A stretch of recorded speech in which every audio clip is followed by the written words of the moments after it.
behavior problems. No. And it's the students that I see have average memory, and so they a lot of times are memorizing these words.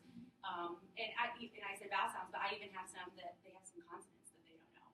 A lot of times, why they say every time, and that makes a big difference when you start decoding words that are multisyllabic, So I get why you say certain. I've had one student in private practice that if I asked them to write the alphabet, the N was, he wrote the letters X, Y, N, Z. So the letter N before the letter Z. But when you hear it, he doesn't realize, remember, this is a language processing disorder. So it's what you hear, it's what you see, it's what you write, it's all of those things together. All right, so cognitive. So the student is actually taught the logic behind any particular rule. So can somebody in here tell me why I spell the word tick with a CK at the end?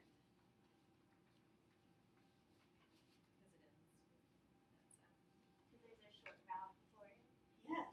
We have this training. Why don't we put a C there? It says K. What's interesting is that when the kids learn these rules, they tell you, and you'll say to them, now why did you spell it with a CK? Well, it followed a short vowel. Or you'll say, why did you spell it with a C at the beginning? Why didn't you use a K? Well, they'll know, oh, it was an A or O, so I used the short vowel was, so now I need a C. I mean, they learn the rules so that they can verbalize it to you.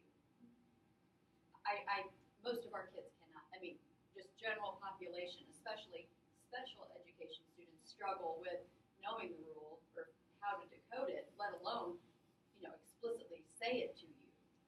And they are able to do that very well. You'll see in the videos, I think we have them just telling the rule. And you will learn how to come up with ways to express and show the types of things they need to know.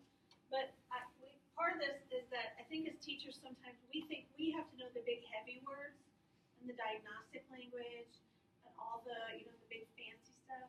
And we just have to put out there what they need to know. Well, in order for them, especially for them to process it, they need to understand it. So we will teach. If you hear one vowel that's short, like if, and you know that you can't put just C or just K behind it, and we can't start any words with CK, right? Has anybody seen a word starting with CK? Then you put a CK at the end. And later we'll teach you when to use C and when to use K, right? So, you've heard me, we've talked a little bit about the emotionally sound.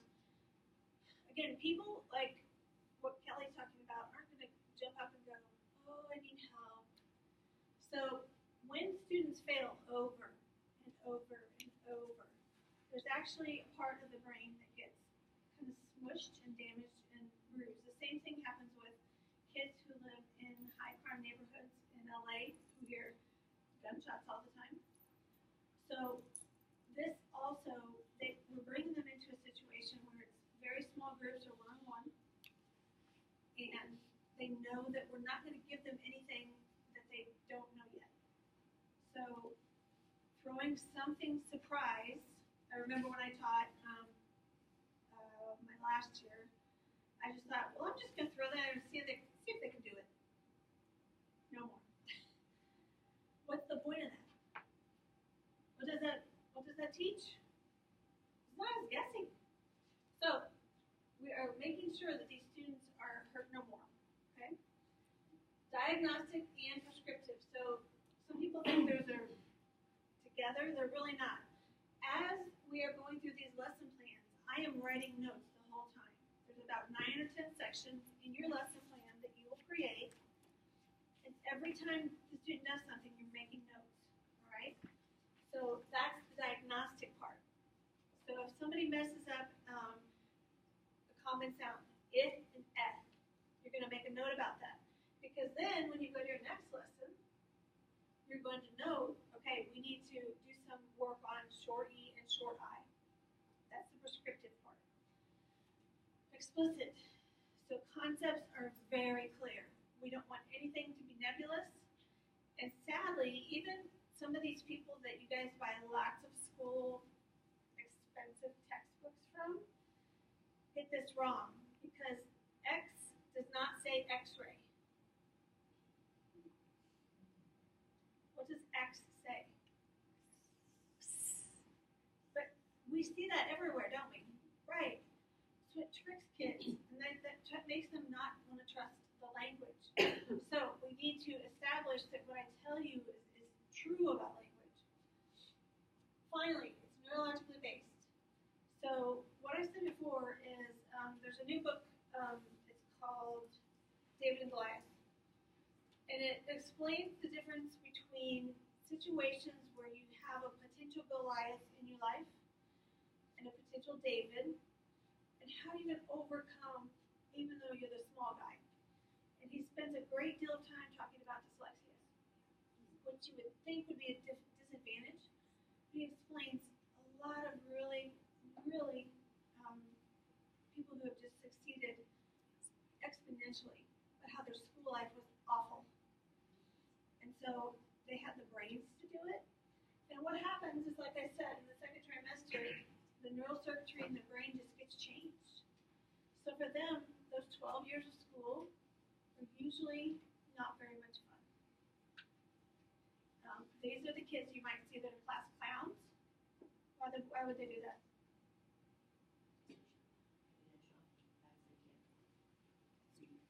Yeah, pay attention to the fact that I'm funny, got a lot of friends. Or every time a certain thing they don't like comes up, where they ask to go to the bathroom, get a Kleenex, or oh, I can't find my whatever. That's those kids. Okay. So if you look for other Gillingham-based products, the good ones will have this, but they will also do this as well. Okay, we weren't for sure our audience today. Has everyone been at least one training? No? Okay. Well, because of sake of time, we were going to show videos of what a lesson could look like, but we only have about 15 minutes, and we really want to get to the data. And I promise I'm not trying to avoid talking because those were my slides. But really, we only have 15 minutes, and I want to get to the good stuff. But we do, I know we do have the process of what a lesson could look like. And we did have some videos. If we have time, we could possibly show one of them, but I really think that we probably need to get to the data and what we've seen. So, can I go without hitting the video? So, yeah, this was each part of the lesson. This is a group. Yeah, you can do it groups. I have never done more than 2, but it can happen.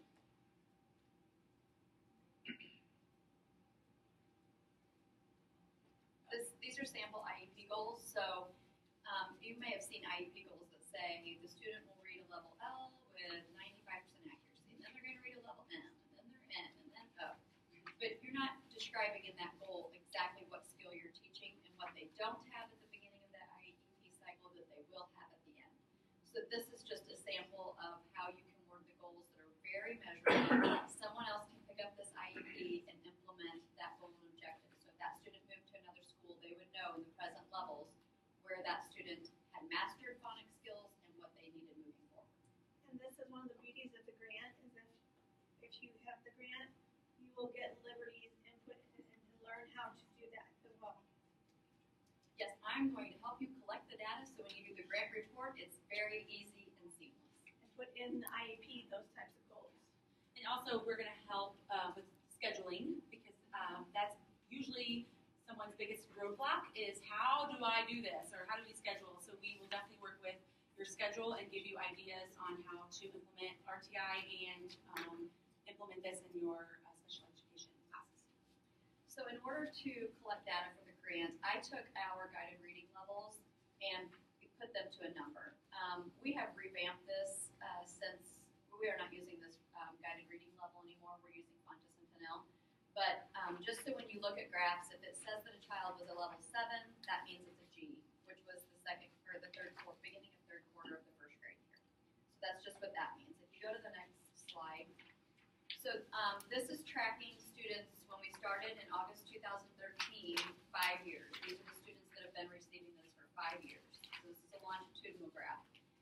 DG started at a level B, which is that kindergarten, and in 2018 she ended at a level 17, which is a Q. Her IQ is a 77, and her phonological processing on her last reeval was 107, above average. She has ADHD, OHI, anxiety, and depression, and is on no medications. So I want you to know that this is a student who really struggles with attention and focus, and still was able to move from a B to a Q. And she is currently in a cross-cap placement. The next student, JD, here is an IQ of 81, ADHD with meds. And his last reeval, his phonological awareness was 104, above average. He moved from a level A, kindergarten's beginning, to a level R. So I'm trying to, let me tell you. And I just want to highlight something really quickly. I think that sometimes the backlash that this program gets is that educators tend to think that we just focus on decoding the words, and they will say, well, that's not what reading is about. It's about understanding what you're reading. So this is just to show you that what that can do, because when we assess their decoding and their comprehension. So you can see that these students are progressing and they're understanding what they're reading. I just think that's really important to highlight, because I think that we hear that a lot. And And they're so, also taught spelling. yeah, Yes. yes, Spelling is a handwriting, big and yes. So I just wanted to kind of put that out there, because I feel like we hear that a lot. On the next slide, this is 4 years tracking. So these are kids that came in and we've been with them 4 years now. And you can see where that point 1 was just meaning they were non-readers. And they are now, JD is in 5th grade, and he is a level S. So on this graph, he's beginning 5th grade. Almost, I don't want to say almost all, most of our resource kids in a special education setting are reading within their grade level. I'll tell you that data in just a minute. But we have on this list, if you look at LS over here, he came to us a non-reader, non-verbal autism. And this year he has moved out to a regular classroom and a regular ed reading group and a regular ed math group, and he's reading above level. Exciting! I mean, so exciting! I mean, I just When I say can't that tell you. autism, I know some people might think, well, he's high functioning autism. He was nonverbal. So he had a lot to change, to grow from that 3-year-old when we got him in preschool. Folks, I haven't seen this data up until right now. So, Okay. has nothing to do with the fact that I influence, I'm here every day. I'm not, I come maybe a couple times a year. These two are reading on grade level. We are now working just solely on comprehension because they can decode above their reading levels. What grade level did you say the 22 ended up at? That's a level B. But he's in. What grade? Oh, he's a 5th grader. Mhm. Yep. So a level B on our graph was a 6th grade, beginning 6th grade. On the next graph, these are students we've been tracking for 3 years in. What I want to point out here is all of them received reading recovery, and we're at a level B when we got them. They have gained an average of 4 reading levels per year, so they're maintaining that same growth as their peers. And all of them now are just one year behind their peers. So we've closed that gap quite a bit for them. So were they taken out of reading recovery? They completed the reading recovery and then went into special education. Because they're still struggling? Yes. Okay. Yes. And then the next slide is Cali's RTI data. The thing I want Doesn't to look as good though. well, that's because these students aren't in as long. So I want to point out that these, by the way, RTI kids at Liberty are not severely discrepant from their peers. When we have student growth meetings every month, every time I'll say, what's their reading level? And they'll say, well, they're on level. And I'm like, okay. Because I'm the special ed coordinator. So I take the data on the kids that we're thinking need to be referred to the special education process. Well, I can't go to our psychologist really and say, hey, we got to test this kid, but they're reading at an S, and that's the grade level expectation. They'll look at me like I lost it. So this is a 2nd grader, and she is now on level. This person was only in 5 months. They're just 1 reading level behind. By 1 rating level, I mean like they're G and they should be an H. I don't mean like a year. This one was in 9 months, this was in 2 months, 8 months, this person was in all year and all year. And you mean treatment? In Yes. treatment. Yeah, and then In they intervention. leave. That's why, some of them are For only in language for a couple fellowship. months, because then we get them to where they need to be, and then they get dismissed. Graduate. And these students in RTI are getting 25 minutes a day, 4 days a week, sometimes 5 days a week. We're trying to keep anybody from moving to the special ed route. I also want you to know, you can see the free and reduced rate. I don't know if I pointed that out on those previous slides. No, because those were the longitudinal. Okay, so if we go to the next slide. Can you see how much less money this would free up that you're not putting kids in special ed? It's pretty amazing. The next slide is our K3 resource, and so what I want to point out here, our resource students are not significantly behind their peers. They are 1.5 levels behind their same grade peers. 1.5 levels, not grade, not grade levels. So this student here is above level, and these two are just one level behind. And you can see their growth. This is when they started in September. And then this was where they ended in May. Okay, next slide. This is our K3 CrossCat, and it's 67% free and reduced. They average 5 reading levels a year. These kids do get more minutes. They're getting, I like 150 to 300. This student was getting 300 minutes a week just that first year that he was eligible in kindergarten. And didn't make as much growth as I think we'd like to see. But I think he's moved from CrossCat to more resource. Next page. This is our 4th through 6th grade resource. Now, a lot of times by the time they get to 4th through 6th grade, they're kind of maxed out. They're not moving reading levels very much. The hope of getting them out of special ed seems to be dwindling. Parents are kind of thinking like, are they going to get out of special ed? I sit in a lot of meetings, where that's the concern when they're in elementary school. Like, do you think they'll be out by the time they're in, junior high? Or, and you say, well, I don't have a crystal ball. I can't really predict that, but we're hoping they make growth. It's a range. So this student got 40 minutes a week. This one 100. I will tell you why she was getting more, because we looked at data from last year, and she didn't make the growth that we wanted. So when we did her schedule this year, she's getting more intense minutes. Are you seeing HM? HM. Yeah, we've seen huge growth. And so that's a data-driven decision. It's not, well, the schedule for 4th grade is 30 minutes of reading, and everybody gets 30 minutes. That's the diagnostic and prescriptive. And that's also looking at an administrator who supports her team and allows them to make those changes in the schedule, and in order to do that for the student. This is the only person in our 4th through 6th grade who is not reading on or above level on their last running record. So this student is 2 levels above. This one is 3 levels above. This one is on level, 1 level above, 1 level above, 4 levels above. Now, Chris, will they then be? They will. Go ahead, We're really working on comprehension and inferencing and predicting and summarizing. So as these students show us in their intervention that they're ready to kind of move back into that gen ed setting, we do. But we also use Engage New York, reading and math, and that's a very challenging curriculum. So we don't want to just kind of throw them in to that without having the right kind of support in place. So in our special education setting, they're getting their one-on-one intervention with language for literacy or 2-on-1, but they're also getting the Engage New York curriculum. So when those kids go back into the gen ed setting, that's not a foreign thing to them. That curriculum is not. It would be hard to move into that Engage New York if you had not been exposed to that through the grade levels. And that was 71 free and reduced lunch.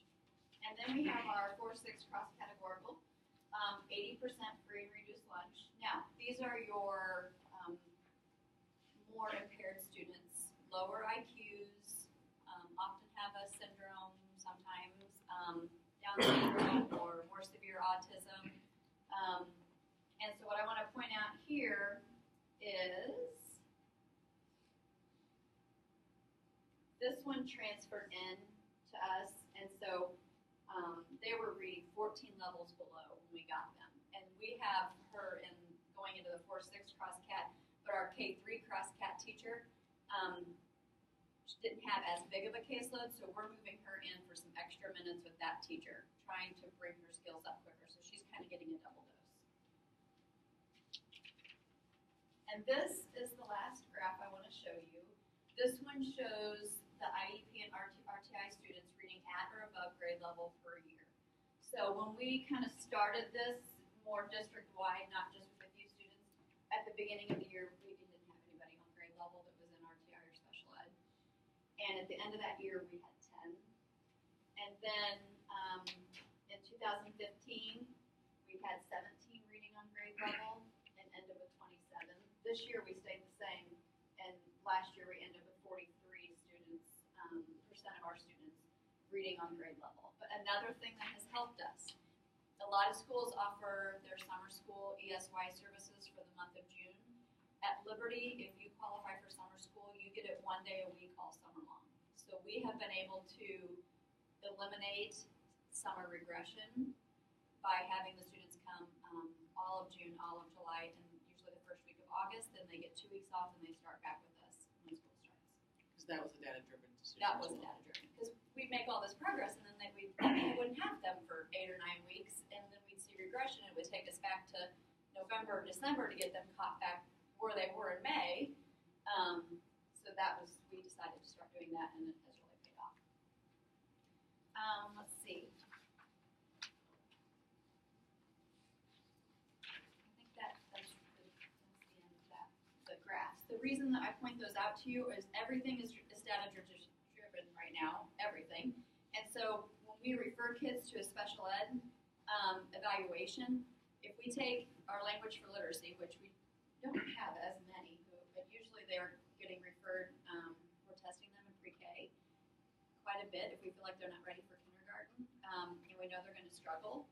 We'll go ahead and do an evaluation in pre-K so that when they hit the ground in kindergarten, we're doing language for literacy and not waiting for them to go through kindergarten. First semester reading recovery, we get them in February, we start the eval process, and now it's the end of first grade, beginning of second grade, and they're reading at the end of first grade. They're supposed to be at a G. We're way behind. Just to clarify, when you say screen and eval, are you talking about an IEP or are you talking For about the kindergartners, preschoolers. The ones that we have been doing some RTI with in preschool, if they're not progressing, we are doing an evaluation. So they start kindergarten with an IEP. Now, those students that we are doing some RTI with in preschool, they're making some progress. When they start kindergarten, they'll enter the RTI process, and we'll do those interventions with them for a time period, and then refer if we need to. But if they're making progress within the RTI, we let them go through that process.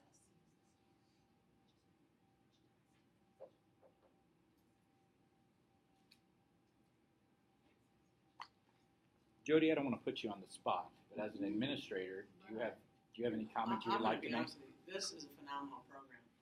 The data speaks for itself, and truly after, because I'm going to say Krista and I working on those meetings with that parent, and honestly, it was a blessing in the end that the program came to us, because just after 2 years, it was a no-brainer.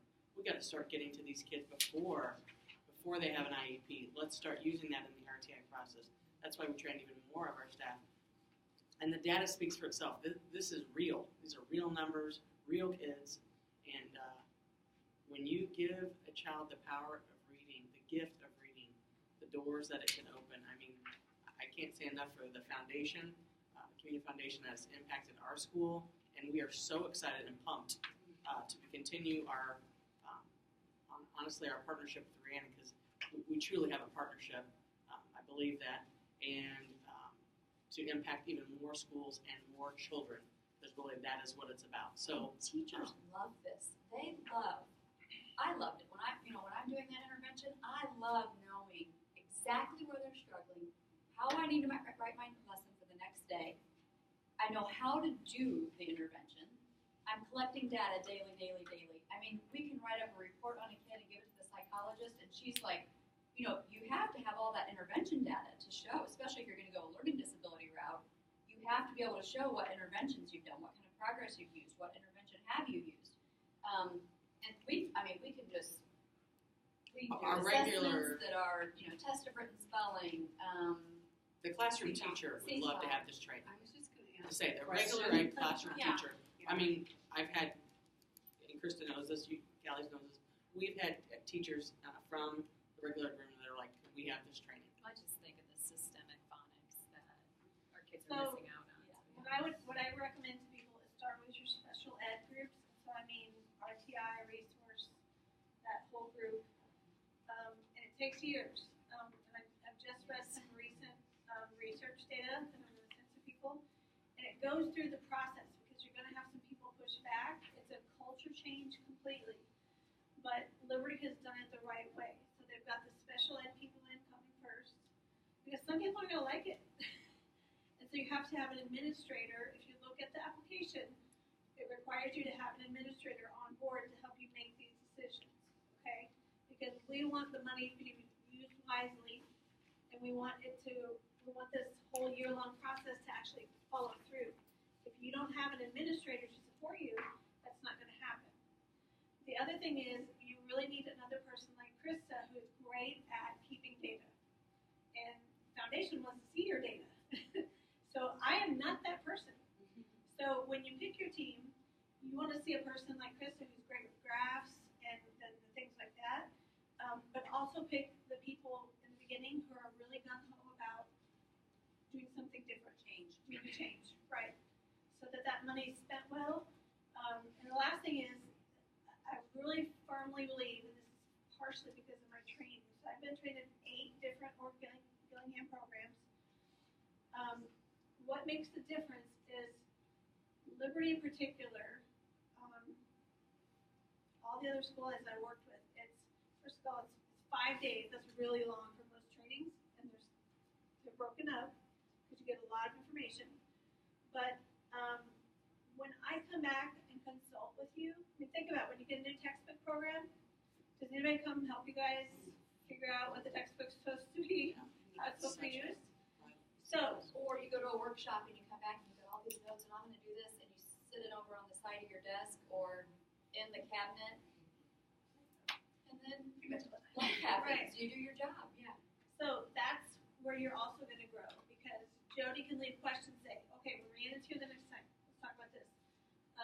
And Liberty can now say, if Rhiannon's, maybe I don't need to be asked the question. You can ask Krista and Callie, how do we order these books? How to put this data together? So you have all these resources, and that's going to be key for this particular program. There's so many aha moments when you go through the training, whether Right. you're the administrator, whether you're the special ed coordinator, or whether you're that classroom, the RTI coordinator, classroom teacher. There were so many phenomenal things that came up in the training that just makes you understand language even better. Even as We're- administrator. We're gonna wrap this up real quick, and then if anybody has other questions, we can get to those.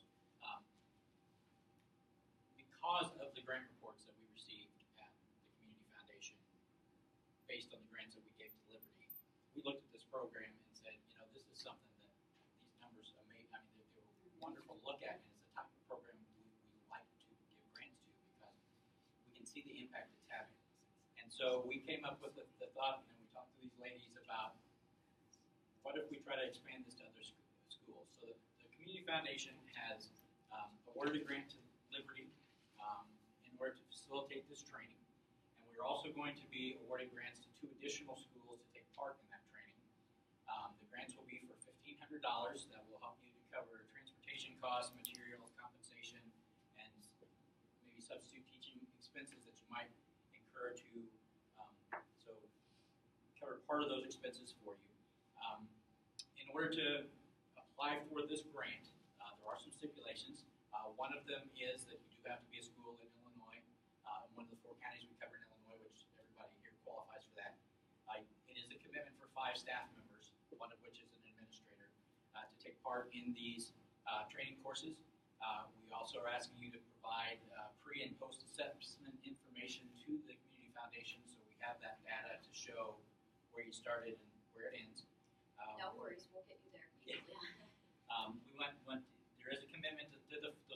least those 5 training sessions. The first will be 2-day training in August, and then we will work on the schedule of when those follow-up trainings are at your school. And then we ask you to commit to implementing this program in your school. It's not a, oh, we'll do it for a few days and see how it goes. We're asking for a commitment that you're going to give this a try and make it a part of your culture at your school, just as Liberty has done with great success. So the flyer I just handed out has information on how to go to our website and apply for the grant. The grant application is open online, and it will close March 29th. So you have a month. Go ahead. I want to make a comment when you're ready. You have a month to fill out your grant. My contact information is on here. It's also on the slide deck that you were given. If you have any questions whatsoever, get them to me. If I don't have the answers, I will be pestering these ladies and get them for you. So thank you very much for coming. And I just wanted to make a comment.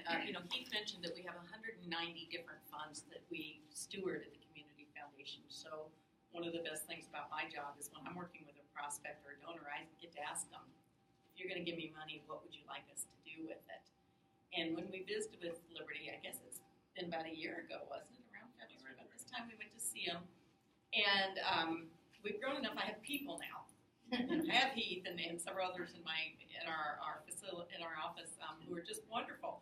So we went to meet with them, and as usual, I was running behind on other things and had not looked through much of this because I knew Heath and Catherine had. And as we were talking, Jody may remember, as a former teacher, I say there are no stupid questions, but I felt pretty dumb when I said, "So how much did we give you last year for this program?" And they looked at each other, and they looked at me and said, "Well, you haven't given us money for a year or two." That's what we want to see, to be honest with you. It's not about giving you money over and over and over. It's they took the program, they took the grants that we gave them, they implemented this, and the school has sustained it. They have made this as part of what they do. And that's the kind of thing that we want to see. So I'm feeling stupid because we had to give them grant, and they said, this is the best thing this is one of the best things we've ever done. And so from our standpoint, like as he said, we went back and said, are there other schools interested? Is there a way we can bring to this? I got to meet Eleanor. Her niece had referred her to the foundation. I got to tell you, she sat there and she talked about helping, and she was very plain spoken.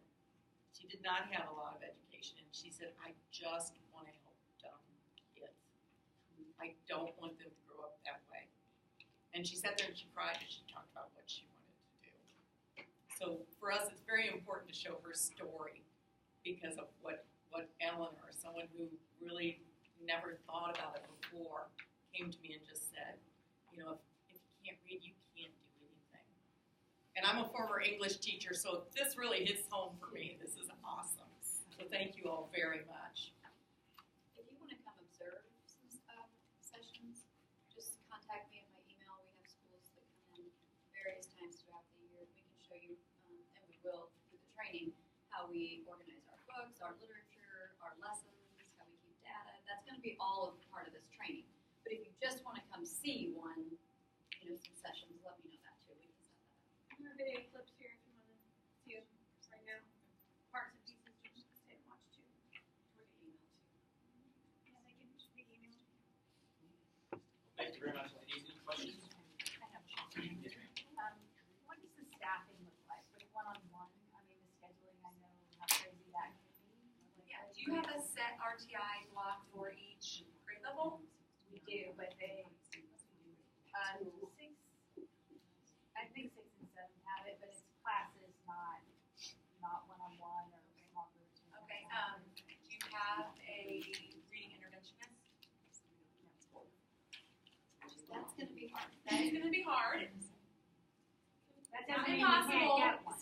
but I mean, you definitely have to have the manpower. I mean, Right. If you look at the grant, there's a day that I come to consult and observe, and I am very open and say to administrators, on that consult day, you get to do whatever you want with me. I can watch lessons, I can help you sort which books for which children, I can give you question and answer about a kid you have a problem with. But I'm also very happy to say, she needs this much time during this part of the day, so the schedule needs to be moved. So how many can one person do generally, or how many do you do in like one? We'll teach you that. It depends on you and it depends on the child. Well, what I'm asking is, before we waste the time to write the grant and we don't have the manpower. So we have to find out if we can get the manpower, if our district is willing to work around that. So during that RTI time, that intervention time, what those students that need reading intervention, right now, what do you do with them? I don't know, I'm not the RTI. You don't know. Are they sent? I mean, I think that's one of the things we're struggling with. Okay. This is new this year, the RTI, and so the RTI teachers are really struggling. They're using IXL and things like that, okay. and they have small group interventions, but I don't. So there, think it sounds they're like not there is hearing- someone that is providing intervention. I don't think that our groups are small enough. Right, our RTI groups are classes, Okay. class size. Yeah. And Well, that's- you could implement to we have talked in the high school level about teaching it as a class. The difficult part gets to be that it becomes less prescriptive when you have a big group, because you can't isolate out who's still struggling with the floss rule, and I need to continue working on that. You might have some kids who have that down, they're ready to move on to the next lesson. If you have a class of 20, that does make it a little bit harder. What grade do you have? Sixth grade. And we have classes of 17 is our biggest, so. For your They're RTI very- class, they're- it would be for that all big. classes. They're pretty small class sizes, but I'm just thinking about how we could make this work on, because I do think we do need the one-on-one and one-on-two, because we do have some very